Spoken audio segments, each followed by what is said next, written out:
महाराष्ट्र में मंत्री पद पर काबिज नवाब मलिक की मुश्किलें बढ़ती हुई नजर आ रही है। दरअसल उन्हें स्पेशल पीएमएलए कोर्ट ने ईडी को 3 मार्च तक हिरासत में देने का फैसला किया है। इसके साथ ही नवाब मलिक को ईडी ने 8 घंटे तक उनकी लगातार पूछताछ की थी, जिसके बाद उन्हें हिरासत में ले लिया गया, जिसको लेकर महाराष्ट्र की राजनीति में भूचाल सा आ गया है। नवाब मलिक के बाद अब ईडी ने उनके परिवार पर भी शिकंजा कसना शुरू कर दिया है। गुरुवार को उनकी बहन को पूछताछ के लिए ईडी ऑफिस बुलाया गया था।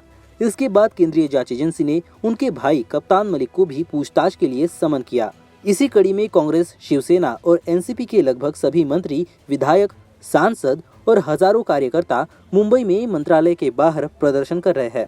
महाराष्ट्र की राजनीति में पहली बार ऐसा हुआ है जब सत्तारूढ़ दल से जुड़े मंत्री और नेता केंद्र सरकार और सेंट्रल एजेंसी के खिलाफ प्रोटेस्ट कर रहे हैं। इसके अलावा एमवीए से जुड़े कार्यकर्ता भी इस गिरफ्तारी के विरोध में प्रदर्शन कर रहे हैं। मुंबई एनसीबी के पूर्व क्षेत्रीय निदेशक समीर वानखेड़े की मुश्किलें भी बढ़ती जा रही है। उन्हें ठाणे पुलिस ने एक जालसाजी के मामले में लगातार उनसे 8 घंटे तक पूछताछ की थी। बता दें कि समीर वानखेड़े को लेकर एक मामला है कि जब वो नाबालिग थे तभी उन्होंने बार का लाइसेंस ले लिया था, जिसे लेकर सारा बवाल मचा हुआ है। बम्बई उच्च न्यायालय ने मंगलवार को ठाणे पुलिस को निर्देश दिया था कि प्राथमिकी सिलसिले में 28 फरवरी तक वानखेड़े के खिलाफ कोई कार्रवाई नहीं की जाएगी, लेकिन अदालत ने यह भी कहा था कि समन भेजे जाने पर जांच में सहयोग करने के लिए उन्हें शहर की पुलिस के सामने पेश होना होगा। अधिकारी ने कहा कि बुधवार को वानखेड़े अपने वकील के साथ ठाणे के कोपरी थाने में सुबह 11:30 बजे पहुंचे। उन्होंने कहा कि उनसे 8 घंटे से अधिक समय तक पूछताछ की गई और वह रात करीब 7:45 बजे थाने से बाहर निकले। वानखेड़े ने अपने विरुद्ध दर्ज प्राथमिकी निरस्त कराने के लिए सोमवार को उच्च न्यायालय में याचिका दायर की थी। मध्य प्रदेश के शिवपुरी में एक निर्दयी मां ने जो किया उससे इंसानियत शर्मसार हो गई है। उसने अपने नवजात शिशु को गड्ढा खोदकर गाड़कर मारने की कोशिश की है। वो तो अच्छा था कि गड्ढा ज़्यादा गहरा ना होने से बच्चे की आवाज़ एक किसान को सुनाई दी और उस किसान ने उस बच्चे को, नवजात शिशु को बचा लिया। मामला शिवपुरी जिले के पोहरी तहसील के सरजापुर गांव का है। किसी ने एक दिन के नवजात शिशु को खेत की मेड़ के पास गड्ढे में जिंदा ही दफना दिया और उस पर पत्थर रख दिए। झाड़ियों से भी ढक दिया ताकि कोई उस तक पहुंच ना सके। गड्ढा ज्यादा गहरा नहीं था। जब नवजात ने रोना शुरू किया तो खेत में मवेशी चरा रहे एक किसान ने सुन लिया।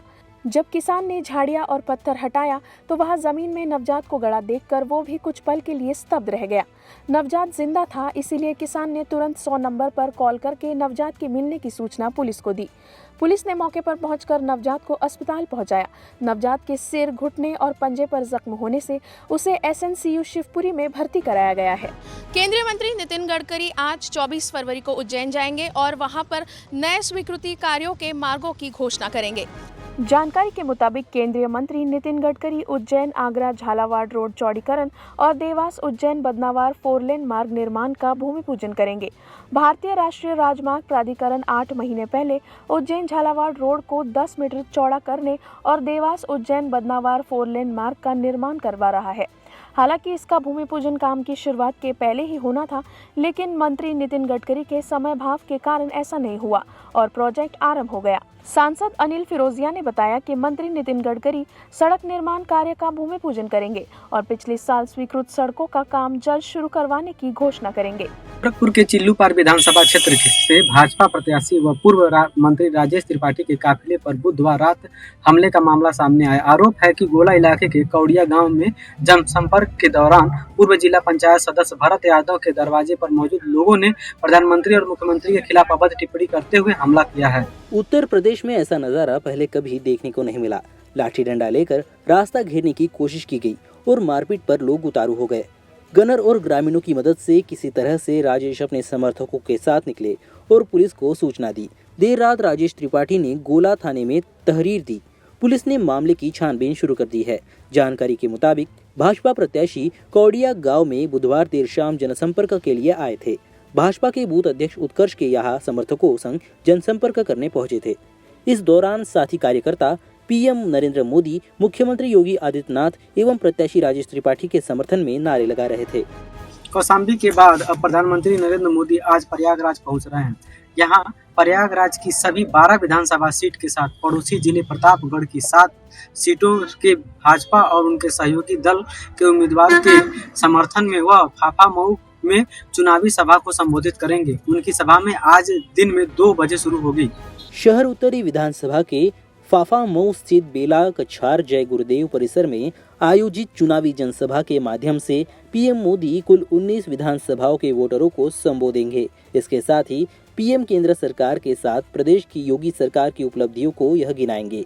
इसके पूर्व 21 दिसंबर 2021 को भी पीएम मोदी प्रयागराज आए थे। उनकी सभा को लेकर प्रयागराज में भाजपा पदाधिकारी दिन भर तैयारियों में जुटे रहे।